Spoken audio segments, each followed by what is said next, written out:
Are you struggling to draw elf ears that actually look good? I used to be the same. My elf ears always looked wonky. They were pointing in weird directions. They didn't fit the face. This made the ears that I drew really stand out from my semi-realistic style.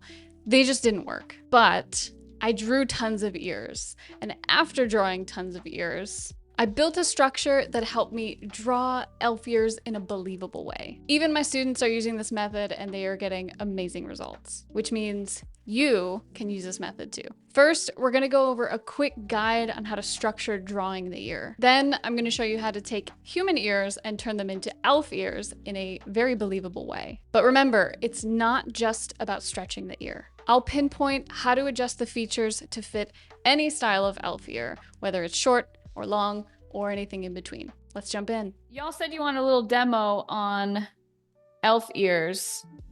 So why don't we give that a shot on this one? I think this one would be really useful for that because one of the toughest poses, in my opinion, to draw elf ears is from a straight on view because the ears, we tend to make them want to go outwards, and I think making them go upwards is more important and showing more of the top of the helix. So let's draw this one and then I'll do a little demo on pointy ears.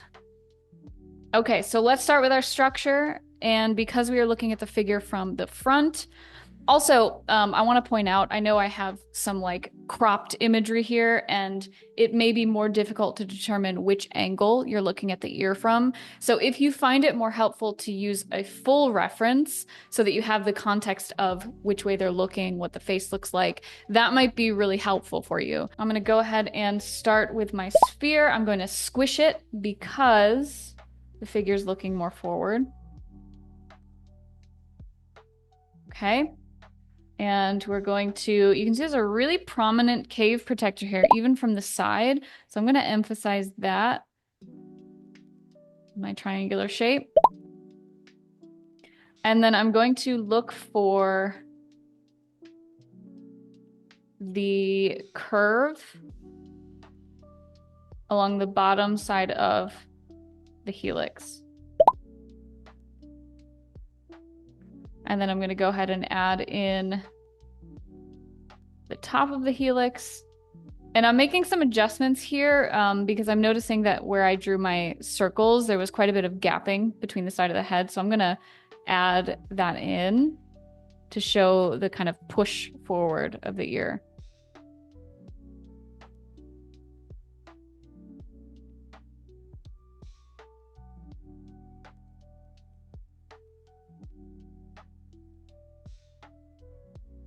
Okay. Now I'm going to add the fossa.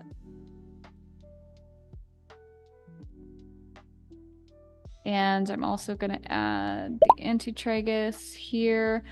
This is a little less prominent in this area. There's kind of a softer transition here versus some of the other angles that we've seen. So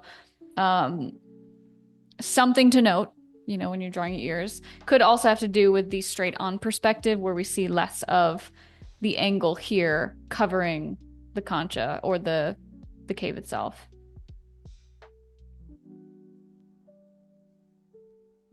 Okay, and now I'm going to draw in the antihelix. I'm taking note that there's a big shadow. Let me do this in red. There's a really large shadow here, but there's also a plane on the antihelix that kind of faces, it doesn't face directly towards the light, but it's a plane that I'm noticing, and I want to capture that as well. So I'm going to mark out, should have done this at the beginning, but my half circle for the ear cave, and then I want to then mark out that plane that I'm seeing.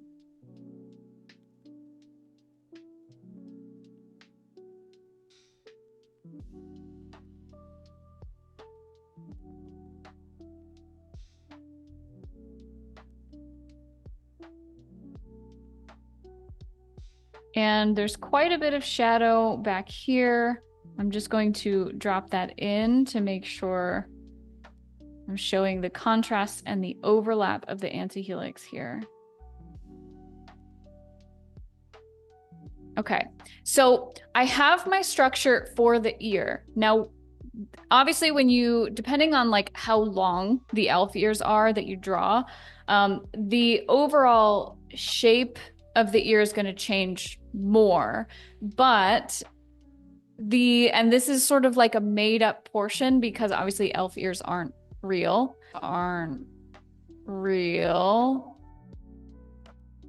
So what I like to do is I like to think about what would happen, and I'll do this on another layer and in another color.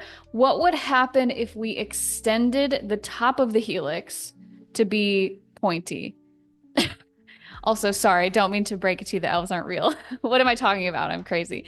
Um, but what would happen if we were to extend the antihelix? And so in my mind, if we were to extend this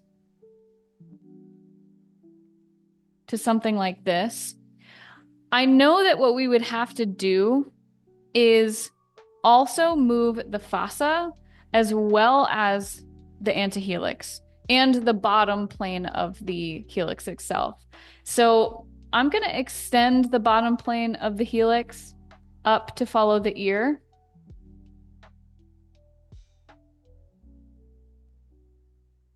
And now I'm going to place the fossa. Actually, I'm going to turn down my opacity here so you guys can see a little clearer. Yeah, so basically we're stretching it. But the reason I want to kind of think about how things move is because I think a lot of people either, you could think about stretching as like just using the like liquefy tool, but I think I want to think about structurally stretching it. So if we bring the fossa up here and we make it larger, and then we continue the drawing as if, we're still following our structure, we know that the antihelix kind of follows this crooked Y shape. And then the rest of the ear pretty much stays the same. The bottom portion stays the same, but the ear cave gets slightly larger because we've stretched it. So we may see more shadowing through, let me draw out the rest of the cave protector here. So, and I'll take some notes here. So the antihelix gets larger. The concha or the ear cave gets larger. And we stretch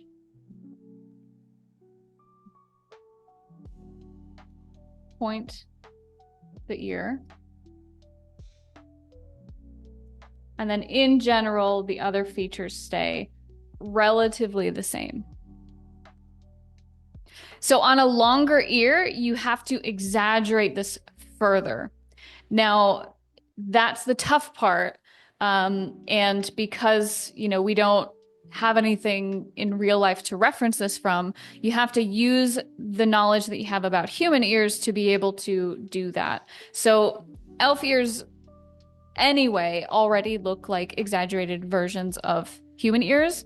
So the more you stretch it, the more those features need to also be extended.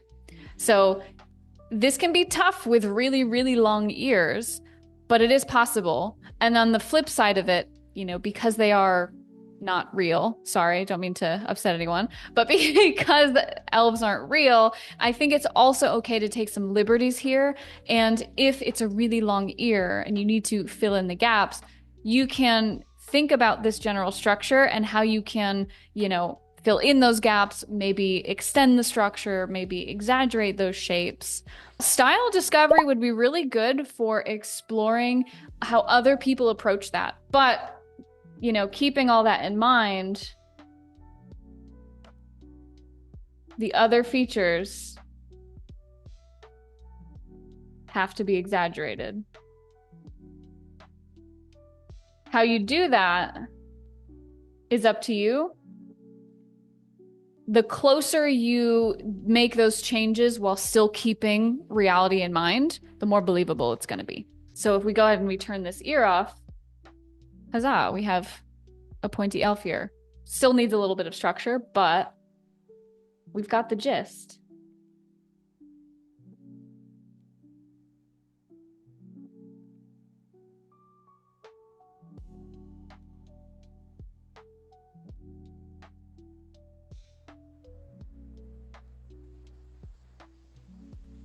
Probably a nice little Easter egg there.